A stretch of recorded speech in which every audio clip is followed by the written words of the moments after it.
Alors Adrien, C'est ça, c'est moi. on est dans les sports de combat. C'est ça. Et donc t'as voulu mettre en avant un sacré vieux luron.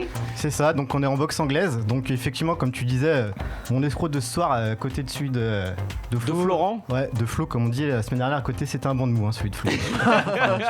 Un peu à l'image de Flo d'ailleurs. Hein. Donc, ça au passage, c'est un petit bisou pour mon Flo. Gros bisous Flo. Voilà. Et donc moi je vous emmène sur de la boxe anglaise, donc sur un combat mi-moyen à l'époque. Donc on est au Madison Square Garden. Oula. Square. Un scar. Voilà. Donc un peu quand même Le frère de Mufasa les sports de combat, le scar. On est en 1983. Donc exactement. Donc c'est un combat entre Billy Collins Jr. Excusez-moi. Ouais, pas de souci. Donc voilà, et donc qui à l'époque est considéré comme le futur grand crack de la boxe, hein, comme la future star. Ok.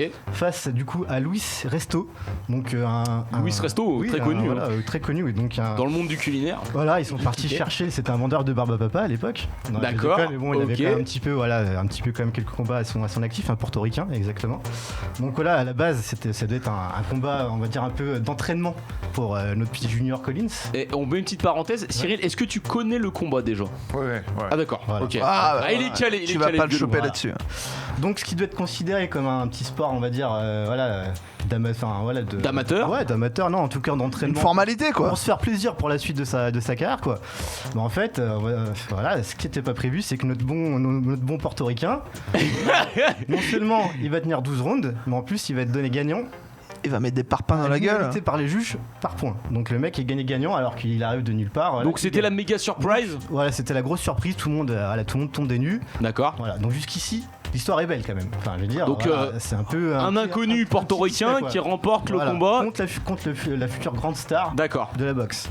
Mais bon, vous doutez bien qu'il va y avoir une petite quenelle quand même dans l'histoire. Ah. Voilà. Donc c'est là. Il y a une petite douille dans l'histoire. Une petite douillette comme on dit. Hein. On l'avait pas vu venir. Donc, voilà. Donc l'entraîneur qui est aussi le père de notre petit Billy Collins Jr., donc Billy Collins Senior, vu que les Américains sont toujours très forts pour trouver les prénoms. Sacré prénom, Junior, Senior, ouais. Voilà, il va se rendre compte qu'en fait il y avait un petit souci d'abord au niveau des gants de notre petit portoricain. Donc en fait il y avait au niveau du rembourrage, il y avait quasiment aucun rembourrage. Donc c'est à dire que les coups que le portoricain donnait, c'était comme on disait tout à l'heure, c'était quasiment de la main nue. Tu peux poser la question, Adrien, donc s'il n'y a pas de rembourrage dans le gant, voilà. Ça donne quoi? Tu tapes à main nue quasiment, Cyril.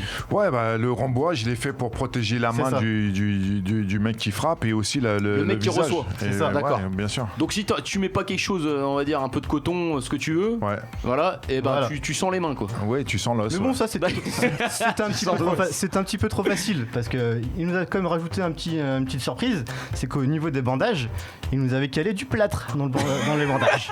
Le petit coquin. Et bim. Un petit peu de plâtre dans le bandage. Il avait plâtré le vieux loup. Et il nous avait plâtré le vieux loup comme on dit. Ouais.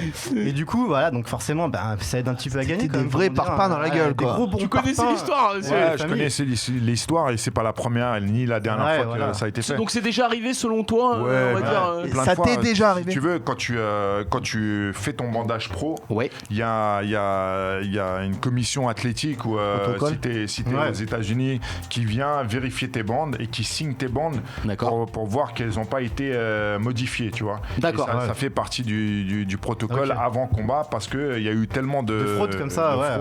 Il y a eu du fer rajouté, il y a eu de tout. Ouais. Oh putain, les escrocs absolus. Les escrocs du sport. Ce que je trouve quand même très fort, c'est que notre bon Billy, il a quand même tenu 12 rondes à se prendre des gros parpaings dans la tête. Dans le milieu quand même. Je veux dire, bon, il a quand même. Il est quand même. Il faut chaud. quand même signaler quand même qu'il a perdu l'usage d'un œil. Je sais pas si. Il a perdu l'œil. Je sais pas si notre Steven Spielberg a la photo que je lui ai fait passer. Ouais, voilà. Ah, c'est mignon, c'est mignon. Il nous la place. Il a perdu lequel pour info parce que les deux ont l'air un peu mal en point. Oui, bah voilà. Bon, on va dire le gauche. On dirait une photo de cadavre là. Je crois qu'il a pas vécu longtemps d'ailleurs après. Après le combat. Je sais. Bon, l'autre photo peut-être un peu floue. Je sais pas s'il va nous la. Voilà. Ah, il est mignon. Et donc là, il le salue. Ah ouais, il y a Louis qui est en train de te dire, je t'ai bien niqué mon poteau. Il est en train de dire, mon copain, vas-y, mon copain, je t'ai bien mis, mon copain. Donc t'as voilà. déjà eu des grosses blessures, toi? En combat, ouais, j'ai eu une déchirure du tendon d'Achille et mollet, tu vois, dans le vestiaire avant le combat. Ah, donc, tu vois un peu le. Et comment ça, avant le combat, Cyril, qu'est-ce qui s'est passé?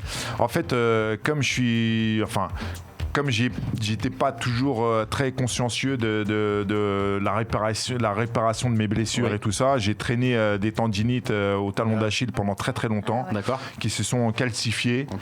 Et à un moment donné, dans le vestiaire, avant un combat à l'UFC, un de mes derniers combats, je m'échauffe et je sens une déchirure dans ma jambe. Et donc je me dis allez, c'est pas grave. Tu es quand même allé ? On y va quand même parce que bah, tu vas pas dire dans le vestiaire bah non je combats. Ouais, je peux plus y aller les copains. J'ai une merde en potage. Je suis en galère. Je chie un peu mou là. Donc t'y vas quand même. Bon, t'es pas serein quand même, tu vois. Putain, là tu peux chier mou par contre accessoirement. Il n'y a pas eu une fois à l'UFC où un combat qui avait été annulé avant le tien qui a été annulé. Du coup vous avez été placé en combat principal où j'ai eu si. Ça, exact. Du coup ça t'a permis d'avoir une meilleure visu. Ce combat-là d'ailleurs. Ah, en plus. Donc il aurait pu y avoir 2 combats annulés, t'es en train de dire. Le deuxième, magnifique. Comme toi t'arrives en tant que match de soirée, et bah t'aurais pu aussi l'annuler tellement c'était pas évident pour toi. D'accord.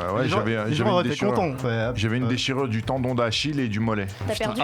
T'as quand même j'ai abandonné, c'est la première fois. Mais j'ai envie de dire mentalement t'es quand même costaud parce que là on est peu nombreux, on va dire, à y aller au combat dans ces circonstances. Bah j'étais costaud, oui. Non, j'étais une merde surtout. Non, à l'intérieur de l'octogone peut-être. Mais je veux dire, y aller avant, faut quand même être vachement costaud pour se dire j'y vais. Ouais, bah après, tu sais, c'est compliqué de dire dans le vestiaire avant un truc, ça fait des mois et des mois que tu t'es préparé psychologiquement d'y aller, même si j'y vais sur une jambe et que je suis pas serein et que je peux pas prendre d'appui.